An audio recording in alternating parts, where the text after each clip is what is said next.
Hi friends, ಎಲ್ಲರಿಗೂ ನಮಸ್ಕಾರಗಳು. ಇವತ್ತಿನ ಒಂದು ವಿಡಿಯೋದಲ್ಲಿ ನಾವು ಕನ್ನಡ ಮಾದರಿ ಪ್ರಶ್ನೆ ಬಗ್ಗೆ ಅಧ್ಯಯನ ಮಾಡೋಣ. ಓದುವ ಒಂದು ವಿಡಿಯೋದಲ್ಲಿ ನಾವು ಕನ್ನಡ ಮಾದರಿ ಪ್ರಶ್ನೆ ಬಗ್ಗೆನೇ ಅಧ್ಯಯನ ಮಾಡಿದ್ವಿ. ಆ ವಿಡಿಯೋದಲ್ಲಿ ವಿಡಿಯೋ ಲೆಂತ್ ಆಗ್ತದೆ ಅನ್ಕೊಂಡು ಮತ್ತೊಂದು ವಿಡಿಯೋದಲ್ಲಿ ಮುಂದುವರೆದ ಒಂದು ಪ್ರಶ್ನೆಗಳನ್ನ ಬಗ್ಗೆ ಚರ್ಚಿಸುತ್ತಾ ಹೋಗೋಣ. ನೀವಿನ್ನು ನಮ್ಮ ಚಾನೆಲ್ ನ ಸಬ್ಸ್ಕ್ರೈಬ್ ಮಾಡಿಲ್ಲ ಅಂದ್ರೆ ಸಬ್ಸ್ಕ್ರೈಬ್ ಮಾಡಿ ಹಾಗೆ ಈ ವಿಡಿಯೋನ ನಿಮ್ ಫ್ರೆಂಡ್ಸ್ಗೆ ಶೇರ್ ಮಾಡಿ. ದಯವಿಟ್ಟು ವಿಡಿಯೋನ ಕೊನೆವರೆಗೂ ನೋಡಿ. ಬನ್ನಿ, ಇವತ್ತಿನ ಒಂದು ಅಧ್ಯಯನದಲ್ಲಿ ಮತ್ತೆ ಯಾವ ರೀತಿ ಪ್ರಶ್ನೆಗಳು ಬಂದಿದ್ವಿ ಅನ್ನೋದ ನೋಡುತ್ತಾ ಹೋಗೋಣ. 16ನೇ ಪ್ರಶ್ನೆ, ಕನ್ನಡ ಭಾಷೆ ಡ್ಯಾಶ್ ವರ್ಗದ್ದು? Option A Arya, option B ಚೀನಿ, option C Parsi, option D Dravida. ಈ ಒಂದು ಪ್ರಶ್ನೆಗೆ ಸರಿಯಾದ ಉತ್ತರ ಆಪ್ಷನ್ ಡಿ. ನಮ್ಮ ಕನ್ನಡ ಭಾಷೆ ದ್ರಾವಿಡ ಭಾಷೆಯಿಂದ ಬಂದಿರತಕ್ಕಂತ ಒಂದು ಕನ್ನಡ ಭಾಷೆಯಾಗಿದೆ.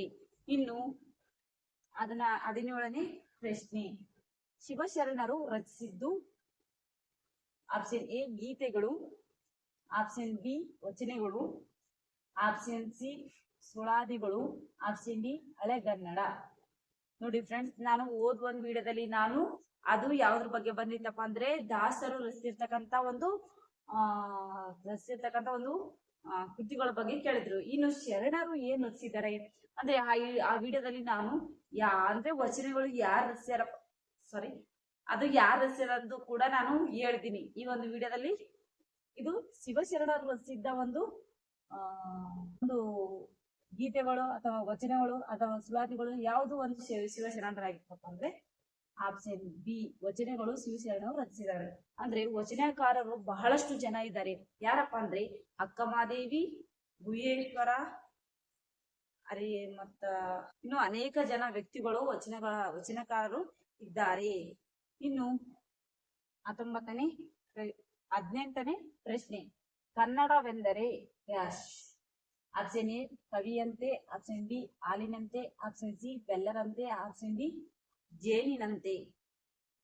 ನೋಡಿ ಫ್ರೆಂಡ್ಸ್, ಕನ್ನಡ ಅಂದ್ರೆ ನಮ್ ಕನ್ನಡ ಅಂದ್ರೆ ಯಾವ ರೀತಿ ಇದೆಯಪ್ಪ ಅನ್ನೋದನ್ನೇ ಇದಕ್ಕ ಒಂದು ಉತ್ತರ ಕಂಡುಕೊಳ್ಬೇಕು. ಈ ಒಂದು ಕನ್ನಡದಂದ್ರೆ ಏನಪ್ಪ ಅಂತಂದ್ರೆ ನಾವು ಮಾತಾಡ್ತಕ್ಕಂತ ಒಂದು ವ್ಯಕ್ತಿಗಳಾಗ್ಲಿ ಮತ್ತ ಬೇರೆ ದೇಶದ ವ್ಯಕ್ತಿಗಳಲ್ಲಿ ಆಗ್ಲಿ ನಾವು ಬೇರೆಯವರಿಗೆ ಗೌರವವನ್ನು ಕೊಡ್ತೀವಿ. ಗೌರವ ಕೊಟ್ಟು ನಾವು ಗೌರವವನ್ನು ತೆಗೆದುಕೊಳ್ಳುವಂತ ಒಂದು ನಮ್ಮ ಭಾರತೀಯ ಸಂಸ್ಕೃತ ಎಂದು ಕೂಡ ನಾವು ಹೇಳ್ಬೋದು. ನಮ್ಮ ಕನ್ನಡ ಭಾಷೆ ಯಾವ ರೀತಿಯಪ್ಪ ಅಂದ್ರೆ ಒಂದು ಹಾಲಿನಂತೆ ಇರ್ತಕ್ಕಂಥದ್ದು. ಅದಕ್ಕೆ ಸರಿಯಾದ ಉತ್ತರ ಆಪ್ಷನ್ ಬಿ ಆಗಿರುತ್ತೆ. ಈ ಕನ್ನಡವೆಂದ್ರೆ ಹಾಲಿನಂತ ಆಗಿರ್ತಕ್ಕಂಥ ಒಂದು ಕನ್ನಡ ಭಾಷೆಯಾಗಿದೆ. ಇನ್ನು ಪ್ರಶ್ನೆ 19, ಗ್ರಾಥಿಕ ಭಾಷೆ ಎಂದರೆ? ಆಪ್ಷನ್ ಎ ಆಡು ಭಾಷೆ, ಆಪ್ಷನ್ ಬಿ ಬರೆಯುವ, ಆಪ್ಷನ್ ಸಿ ನೋಡುವ, ಆಪ್ಷನ್ ಡಿ ತಿಳಿಯುವ. ನೋಡಿ ಫ್ರೆಂಡ್ಸ್, ಈ ಗ್ರಾಥಿಕಾ ರೂಪ ಅಂದ್ರೆ ಏನು ಅನ್ನೋದನ್ನ ಇವತ್ತಕ್ಕೆ ಒಂದು ಸರಿಯಾದ ಉತ್ತರ ಆಗಿರುತ್ತೆ. ನೋಡಿ, ನಿಮ್ಗೆ ಗೊತ್ತಿದ್ರೆ ಕಮೆಂಟ್ ಬಾಕ್ಸ್ ನಲ್ಲಿ ತಿಳಿಸಿ. ನಾನು ಒಂದು ಹೇಳ್ತಕ್ಕಂತ ಆನ್ಸರ್ಗೆ ನನಗಿಂತ ಮೊದ್ಲೇನೆ ಕಮೆಂಟ್ ಬಾಕ್ಸ್ ನಲ್ಲಿ ತಿಳಿಸಿ. ಈ ಒಂದು ಪ್ರಶ್ನೆಗೆ ಸರಿಯಾದ ಉತ್ತರ ಏನಪ್ಪ ಅಂದ್ರೆ ಬರೆಯುವ. ಆಡು ಭಾಷೆ ಅಂದ್ರೆ ಏನು ಬರ್ತದೆ? ಗ್ರಾಮಿಕ ಅಥವಾ ಗ್ರಾಮೀಣ ಅಂತ ಬಂದ್ರೆ ಮಾತ್ರ ಅದು ಆಡು ಭಾಷೆ ಆಗ್ತದೆ. ಯಾಕಂದ್ರೆ ಗ್ರಾಮೀಣಲ್ಲಿ ಬರ್ತಕ್ಕಂಥದ್ದು, ಗ್ರಾಮೀಣ ಅಂದ್ರೆ ಏನಪ್ಪಾ ಅಂದ್ರೆ ನಾವು ಜನಗಳು ಇರ್ತೀವಲ್ಲ, ನಾವು ಮಾತಾಡ್ತಕ್ಕಂತ ಒಂದು ಆಡು ಭಾಷೆ ಆಗಿರ್ತದೆ. ಇದು ಗ್ರಾಂಥಿಕ ಭಾಷೆ ಆದುದರಿಂದ ಬರೆಯುವುದ ಅಂತ ನಾವು ಹೇಳ್ಬಹುದು. ಇನ್ನು 20ನೇ ಪ್ರಶ್ನೆ, ಕನ್ನಡಕ್ಕೆ ಹೋರಾಡು ಕನ್ನಡದ ಡ್ಯಾಶ್? ಆಪ್ಷನ್ ಎ ಕಂದ, ಆಪ್ಷನ್ ಬಿ ರನ್ನ, ಆಪ್ಷನ್ ಸಿ ಚಿನ್ನ, ಆಪ್ಷನ್ ಡಿ ಜನ್ನ. ನೋಡಿ ಫ್ರೆಂಡ್ಸ್, ಕನ್ನಡಕ್ಕೆ ಹೋರಾಡು ಕನ್ನಡದ ಡ್ಯಾಶ್ ಈ ಒಂದು ಪದ್ಯ ನಾವು ಎಲ್ಲಿ ನೋಡಿದ್ವಿಯಪ್ಪ ಅಂತ ಎಲ್ಲರಿಗೂ ಗೊತ್ತಿರ್ತಕ್ಕಂಥ ಇದು ಒಂದು ಪದ್ಯ. 4ನೇ ಕ್ಲಾಸಿನಲ್ಲಿ ಇರ್ತಕ್ಕಂಥ ಮೊದಲನೇ ಒಂದು ಪದ್ಯ ಆಗಿರುತ್ತದೆ. ಯಾವ್ದಪ್ಪ ಅಂದ್ರೆ ಕನ್ನಡಕ್ಕೆ ಹೋರಾಡು ಕನ್ನಡದ ಕಂದ, ಕನ್ನಡವ ಕಾಪಾಡು ನನ್ನ ಆನಂದ. ಈ ಒಂದು ಪದ್ಯ ಆಗಿರುತ್ತೆ. ಈ ಒಂದು ಪ್ರಶ್ನೆಗೆ ಸರಿಯಾದ ಉತ್ತರ ಯಾವ್ದಪ್ಪ ಅಂದ್ರೆ ಕಂದ. ಈ ರನ್ನ, ಜನ್ನ ಮತ್ತೆ ಚಿನ್ನ ಆಗಿರಲ್ಲ. ರನ್ನ, ಜನ್ನ ಅನ್ನೋರು ಕವಿ ಚಕ್ರವರ್ತಿಗಳು. ಯಾರಪ್ಪ ಅಂದ್ರೆ ಕವಿ ಚಕ್ರವರ್ತಿಗಳು. ನಮ್ಮ ಕವಿ ಚಕ್ರವರ್ತಿಗಳು ಎಷ್ಟು ಜನ ಇದಾರೆ ಅಂದ್ರೆ ಕವಿ ಚಕ್ರವರ್ತಿಗಳು 3 ಜನ. ಯಾರು? ರನ್ನ, ಜನ್ನ, ಪೊನ್ನ. ರನ್ನ, ಪೊನ್ನ ಬರ್ತಾನೆ. ಪೊನ್ನ, ರನ್ನ, ಜನ್ನ 3 ವ್ಯಕ್ತಿಗಳು ಕವಿ ಚಕ್ರವರ್ತಿ ಆಗಿರ್ತಾರೆ. ಇನ್ನ ರತ್ನತ್ರಯರು ಎಷ್ಟು ಜನ? ರತ್ನತ್ರಯರು ಕೂಡ 3 ಜನ. ಅವ್ರು ಯಾರಪ್ಪ ಅಂದ್ರೆ ಪಂಪ, ಪೊನ್ನ, ರನ್ನ. ಇಲ್ಲಿ ಪಂಪ ಬರೋದಿಲ್ಲ, ಅಲ್ಲಿ ಪಂಪ ಬರುತ್ತಾನೆ. ಅಲ್ಲಿ ಜನ ಬರೋದಿಲ್ಲ, ಇಲ್ಲಿ ಪಂಪ ಬರೋದಿಲ್ಲ. ಇಷ್ಟೇ ಡಿಫ್ರೆಂಟ್ ಆಗಿರೋದು. ಗೊತ್ತಾಯ್ತು ಫ್ರೆಂಡ್ಸ್? ಇನ್ನು 21ನೇ ಪ್ರಶ್ನೆ. ಎಡೆ ಎಂದರೆ ಡ್ಯಾಸ್. ಆಪ್ಷನ್ ಎ ಬಚ್ಚಲು, ಆಪ್ಷನ್ ಬಿ ತಟ್ಟೆ, ಆಪ್ಷನ್ ಸಿ ಊಟದ ಎಲೆ, ಆಪ್ಷನ್ ಡಿ ಅಂಗಳ. ನೋಡಿ, ಎಡೆ ಅಂದ್ರೆ ಏನು? ಎಡೆಗೆ ಒಂದು ಸರಿಯಾದ ಉತ್ತರ ಯಾವುದಪ್ಪ ಅಂತಂದ್ರೆ ಊಟದ ಎಲೆ ಆಗಿರ್ತದೆ. ಎಡೆ ಅಂದ್ರೆ ಊಟದ ಒಂದು ಎಲೆ. ಅಂದ್ರೆ ಎಡೆ ಅಂದ್ರೆ ಬಚ್ಚಲು ಅಂತ ಬರೋದೇ ಇಲ್ಲ. ತಟ್ಟೆನೂ ಕೂಡ, ತಟ್ಟೆಗೆ ಬೇರೆನೆ ಅರ್ಥ ಇರುತ್ತೆ. ಇನ್ನು ಅಂಗಳ ಕೂಡ ಬರೋದಿಲ್ಲ. ಇನ್ನು 22ನೇ ಪ್ರಶ್ನೆಯ ನೋಡೋಣ. 22ನೇ ಪ್ರಶ್ನೆ. ಪಥ ಎಂದರೆ ಡ್ಯಾಶ್. ಆಪ್ಷನ್ ಎ ಮಾರ್ಗ, ಆಪ್ಷನ್ ಬಿ ದಾರಿ, ಆಪ್ಷನ್ ಸಿ ಪತಿ, ಆಪ್ಷನ್ ಡಿ ದಾರಿ ಹೋಗ. ನೋಡಿ ಫ್ರೆಂಡ್ಸ್, ಪಥ ಅಂದ್ರೆ ಏನು? ಪಥ ಅಂದ್ರೆ ನಾವು ಕನ್ನಡ ಭಾಷೆಯಲ್ಲಿ ಅರ್ಥಗಳು ನೋಡಿದಾಗ ಬಹಳ ಸುಲಭ. ಅಂದ್ರೆ ಅದಕ್ಕಾಗಿ ನಾವು ಕನ್ನಡದ ಒಂದು ಪುಸ್ತಕಗಳನ್ನು ನೋಡುತ್ತಾ ಮತ್ತೆ ಅಲ್ಲಿ ಹಿಂದೆ ಇರ್ತಕ್ಕಂಥ ಪದಗಳ ಅರ್ಥ ನಮ್ಗೆ ಗೊತ್ತಿದ್ರೆ ಈ ಒಂದು ಪ್ರಶ್ನೆಗಳು ಬಂದಾಗ ನಾವು ಸುಲಭವಾಗಿ ಆನ್ಸರ್ ಮಾಡ್ಬೋದು. ಆದ್ರೆ ಇಲ್ಲಿ ನೋಡಿ, ದಾರಿನೂ ಬಂದಿದೆ. ದಾರಿಗೆ, ಪಥಕ್ಕೆ 2 ಆನ್ಸರ್ ಬಂದಿದೆ. ದಾರಿ ಮತ್ತು ಪಥ ಅಂದ್ರೆ ಮಾರ್ಗ ಮತ್ತು ದಾರಿ ಎರಡೂ ಈ ಒಂದು ಪಥಕ್ಕೆ ಸರಿಯಾದ ಉತ್ತರ ಆಗಿರ್ತದ. ಈಗ ನಾವು 2ಕ್ಕ ಆನ್ಸರ್ ಮಾಡಕ್ ಬರಲ್ಲ. ಯಾವುದೇ ಒಂದನ್ನ ಆಯ್ಕೆ ಮಾಡಿಕೊಳ್ಬೇಕಾಗುತ್ತೆ. ಅದಕ್ಕೆ ಒಂದು ಸರಿಯಾದ ಆಯ್ಕೆ ಯಾವ್ದಪ್ಪ ಅಂದ್ರೆ ದಾರಿ. ಪಥ ಅಂದ್ರೆ ದಾರಿ ಆಗುತ್ತೆ. ಪತಿ ಅಂದ್ರೆ ಗಂಡನಿಗೆ ಪತಿ ಅಂತಾರೆ. ದಾರಿ ಹೋಗಂದ್ರೆ ದಾರಿಯಲ್ಲಿ ಹೋಗ್ತಕ್ಕಂತ ವ್ಯಕ್ತಿ. ಇನ್ನು 23ನೇ ಪ್ರಶ್ನೆ. ಕಂದ ಪದ್ಯದಲ್ಲಿರುವ ಸಾಲುಗಳ ಸಂಖ್ಯೆ ಡ್ಯಾಶ್. ನೋಡಿ ಫ್ರೆಂಡ್ಸ್, ನಾವು ಹೋದ್ ವಿಡಿಯೋದಲ್ಲಿ ಅಂದ್ರೆ ಇಂದಿನ ಒಂದು ವಿಡಿಯೋದಲ್ಲಿ ನಾವು ಕಂದ ಪದ್ಯದಲ್ಲಿರುವ ಮಾತ್ರೆಗಳ ಒಟ್ಟು ಸಂಖ್ಯೆನ ನಾವು ನೋಡಿದ್ವಿ. ಇನ್ನು ಇಲ್ಲಿ ಈ ಒಂದು ಅಧ್ಯಯನದಲ್ಲಿ ಯಾವ ಬಂದಿದಪ್ಪ ಅಂದ್ರೆ ಪದ್ಯದಲ್ಲಿರುವ ಅಂದ್ರೆ ಕಂದ ಪದ್ಯದಲ್ಲಿರುವ ಸಾಲುಗಳ ಸಂಖ್ಯೆ. ಅಂದ್ರೆ ಕಂದ ಪದ್ಯ ಎಷ್ಟು ಸಾಲುಗಳಿಂದ ಕೂಡಿದೆ ಅನ್ನೋದು ಈ ಒಂದು ಪ್ರಶ್ನೆಗೆ ಉತ್ತರವನ್ನು ನೀಡಬೇಕಾಗಿದೆ. ಇದಕ್ಕೆ ಉತ್ತರ ಯಾವ್ದಪ್ಪ ಅಂದ್ರೆ option A 4, option B 3, option C 5, option D 6. ಈ ಒಂದು ಕಂದ ಪದ್ಯಕ್ಕೆ ಸರಿಯಾದ ಉತ್ತರ ಯಾವ್ದಪ್ಪ ಅಂದ್ರೆ ಆಪ್ಷನ್ ಎ 4. ಅಂದ್ರೆ ಕಂದ ಪದ್ಯ 4 ಸಾಲಿನಿಂದ ಇರ್ತಕ್ಕಂಥದ್ದು. ನಮ್ಗೆ ಒಟ್ಟು ಮಾತ್ರೆಗಳ ಸಂಖ್ಯೆ ಎಷ್ಟಾಗಿರ್ತದ? 64 ಆಗಿರ್ತವೆ. ಅಂದ್ರೆ 4 ಮತ್ತು 5 ಮಾತ್ರೆಗಳಿಂದ ನಾವು ಮಾಡ್ತೀವಿ. ಇನ್ನು 3 ಅಂದ್ರೆ ತ್ರಿಪದಿ. ಇನ್ನು 5 ಅಂದ್ರೆ ಯಾವ್ದಕ್ಕೂ ಬರೋದಿಲ್ಲ. 3 ಅಂದ್ರೆ ತ್ರಿಪದಿ, 6 ಅಂದ್ರೆ ಷಟ್ಪದಿ,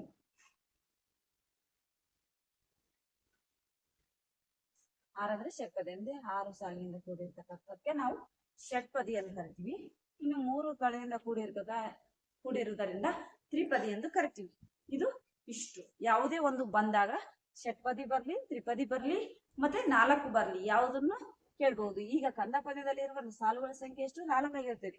4 ಒಂದು ಪದ್ಯದಲ್ಲಿ 4 ಪದ್ಯ ಇರುವ ಒಂದು ಸಾಲಿನ ಸಂಖ್ಯೆ ಯಾವುದು ಅಂತಾನು ಕೇಳ್ಬಹುದು. ನಾವು ಅವಾಗ ಕಂದ ಪದ್ಯ ಅಂತ ಸುಲಭವಾಗಿ ಹೇಳ್ಬಹುದು. ಇನ್ನು 24ನೇ ಪ್ರಶ್ನೆ.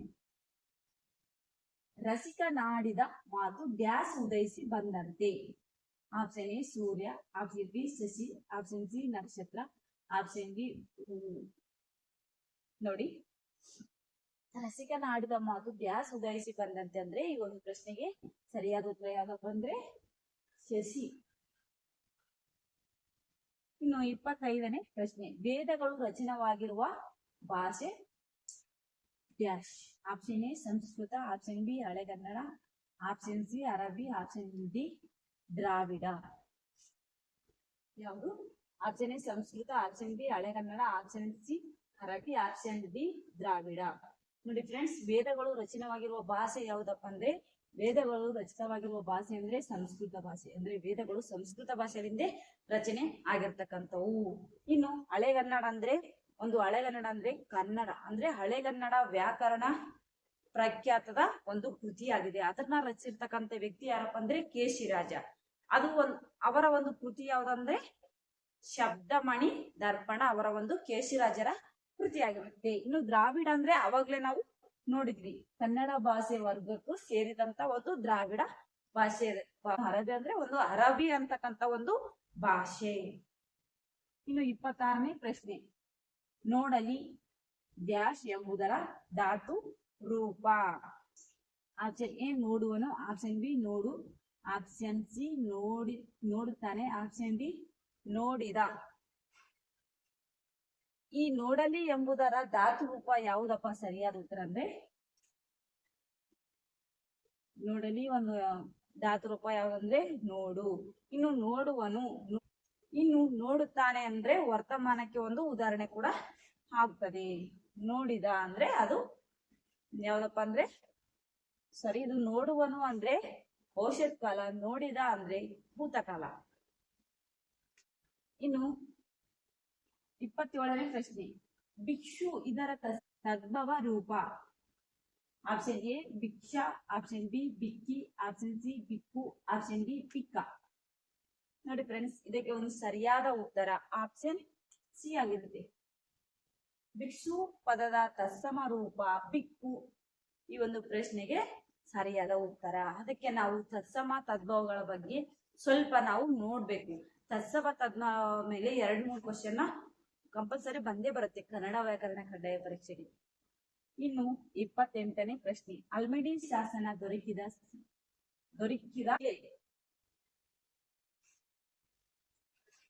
ಅಲ್ಮಿಡಿ ಶಾಸನ ದೊರಕಿದ ಜಿಲ್ಲೆ ಎಲ್ಲಿಯಪ್ಪ ಅಂತಂದ್ರೆ, option A Bidar, option B Mandya, option C Hassan, option D Shivamogga. ನೋಡಿ, ಅಲ್ಮಿಡಿ ಶಾಸನ ಅಂದ್ರೆ ನಮ್ಗೆ ಯಾವ್ದು ನೆನಪು ಬರುತ್ತೆ ಅಂದ್ರೆ, ಮೊದಲ ಶಾಸನ ಯಾವ್ದಪ್ಪ ಅಂದ್ರೆ ಅದು ನಮ್ಗೆ ಕನ್ನಡದ ಮೊದಲ ಶಾಸನ ಯಾವ್ದಂದ್ರೆ ಅಲ್ಮಿಡಿ ಶಾಸನ ಅಂತ ನಾವು ಹೇಳ್ತೀವಿ. ಇವಾಗ ಅಲ್ಮಿಡಿ ಶಾಸನ ಎಲ್ಲಿ ದೊರಕಿದ, ಯಾವ ಜಿಲ್ಲೆಯಲ್ಲಿ ದೊರಕಿದಪ್ಪ ಅಂತಂದ್ರೆ ಹಾಸನ ಒಂದು ಜಿಲ್ಲೆಯಲ್ಲಿ ದೊರಕಿದೆ. ಇನ್ನು 29ನೇ ಪ್ರಶ್ನೆ, ಆಡು ಈ ಪದದ ವಿದ್ಯಾರ್ಥ ರೂಪ. ನೋಡಿ, ಆಪ್ಷನ್ ಎ ಆಡಲಿ, ಆಪ್ಷನ್ ಬಿ ಆಡನು, ಆಪ್ಷನ್ ಸಿ ಆಡಿದನು, ಆಪ್ಷನ್ ಡಿ ಆಡಿಯನು. ಈ ವಿದ್ಯಾರ್ಥ ರೂಪ ಯಾವುದಕ್ಕೆ ಸರಿಯಾದ ಉತ್ತರ ಆಗಿರ್ತದಪ್ಪ ಅಂದ್ರೆ ಆಪ್ಷನ್ ಎ ಆಡಲಿ ಈ ಒಂದು ವಿದ್ಯಾರ್ಥ ರೂಪಕ್ಕೆ ಸರಿಯಾದ ಉತ್ತರ ಆಗಿರುತ್ತದೆ. ಇನ್ನು ಆಡನು ಯಾವುದಕ್ಕೆ ಸರಿಯಾದ ಉತ್ತರ ಆಗಿರ್ತದಪ್ಪ ಅಂದ್ರೆ ನಿಷೇಧಕ.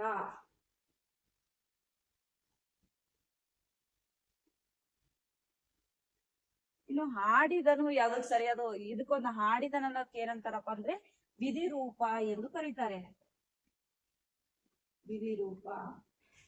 ಹಾಡಿಯನು ಅಂದ್ರೆ ಸಂಭವ ನಾಟಕಕ್ಕೆ ಸೇರಿರ್ತಕ್ಕಂಥದ್ದು, ಸಂಭವ. ನೋಡಿ, ಇಷ್ಟರ ಬಗ್ಗೆನೂ ನಾವು ತಿಳಿದುಕೊಂಡ್ರಿ. ಇನ್ನು 30ನೇ ಪ್ರಶ್ನೆ, ಗುಂಪಿಗೆ ಸೇರಿದ್ದನ್ನು ಗುರುತಿಸಿ. ಆಪ್ಷನ್ ಎ ಅಂಗುಲಿ ಮಾಲ, option B Amrapali, option C ಭಾವಗೀತೆ, ಆಪ್ಷನ್ ಡಿ ಸುರೇಶ್. ನೋಡಿ, ಈ ಒಂದು ಪ್ರಶ್ನೆಗೆ ಸರಿಯಾದ ಉತ್ತರ ಯಾವುದು ಗುಂಪಿಗೆ ಸೇರಲ್ಲಪ್ಪ ಅಂದ್ರೆ ಭಾವಗೀತೆ. ಈ ಭಾವಗೀತೆ ಗುಂಪಿಗೆ ಸೇರದ ಒಂದು ಪದ ಆಗಿರ್ತದೆ. ಯಾಕಪ್ಪ ಅಂದ್ರೆ ಎಲ್ಲಾ ನಾಮಪದ ಅಂದ್ರೆ ಅಂಕಿತ ನಾಮ ಆಗಿರುವುದರಿಂದ ಇದಕ್ಕೆ ಸೇರದ ಪದ ಯಾವ್ದಾಗಿರ್ತದ, ಭಾವಗೀತೆ ಆಗಿರುತ್ತದೆ. ಇಷ್ಟು ಇವತ್ತಿನ ಒಂದು ಅಧ್ಯಯನ ಆಗಿದೆ. ಬಾಯ್ ಫ್ರೆಂಡ್ಸ್, ಧನ್ಯವಾದಗಳು.